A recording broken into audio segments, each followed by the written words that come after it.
Hi, I'm Avery Davidson. Thank you for joining us for This Week in Louisiana Agriculture, the only TV show bringing Louisiana farmers and consumers together every week. My partner, Kristen Oakes-White, is off this week. South Louisiana is home to a wide variety of farmers, as you know if you watch this show. Some grow sugarcane, others catch crawfish, some drag nets for shrimp, and others grow the rice served with that shrimp. This week, Twyla's Karl Wiggers takes us to the deep south, to Terrebonne Parish, where he introduces us to a father and son who have raised cattle for more than 40 years.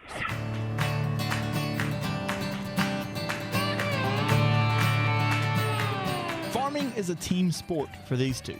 This is Ronnie Triche. I'm pretty much full-time cowboy, I guess is what you'd call it. I've been in the cattle business, working with cattle pretty much all my life. And that's his dad, Lloyd. Together, they raise around 300 head of cattle outside of Houma, Louisiana.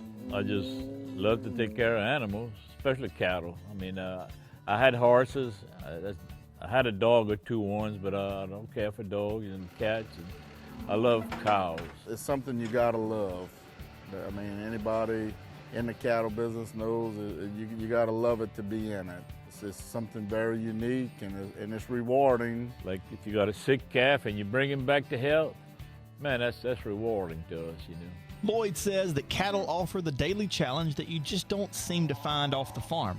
But as Ronnie explains, today those challenges are less about the cow and more about the struggle to make a living in the industry. The rising cost of everything, you know, your feed. The land is getting short. Your medicine. Everything going sky high. Equipment. Baling twine, $52 a pack for baling twine. Who ever heard of that? Used to pay $17, $18, you know. 15 years ago, a ton of ryegrass was $400. Now it's $1,400.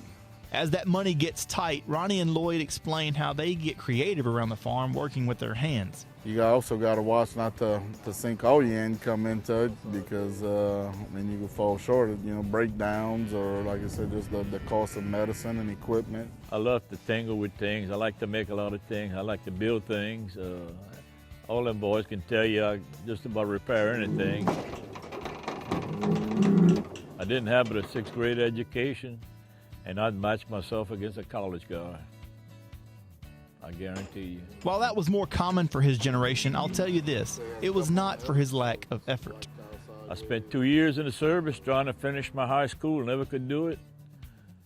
Come out of service, I tried it again, I still couldn't do it, so I said, well, to hell with it, I knew enough.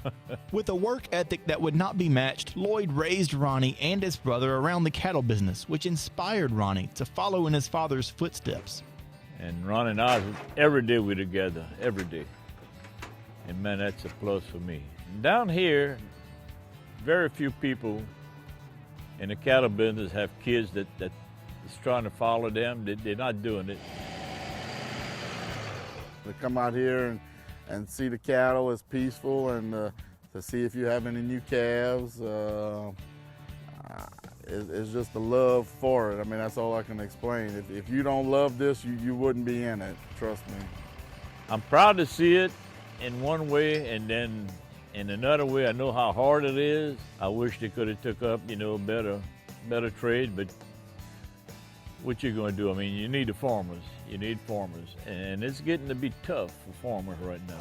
Most father and sons don't have that opportunity. Of course, we butt heads, we do, but at the end of the day, you put that aside and go on, you know. For us, it's just an everyday deal. This is just what we do, you know. I wouldn't have it any other way.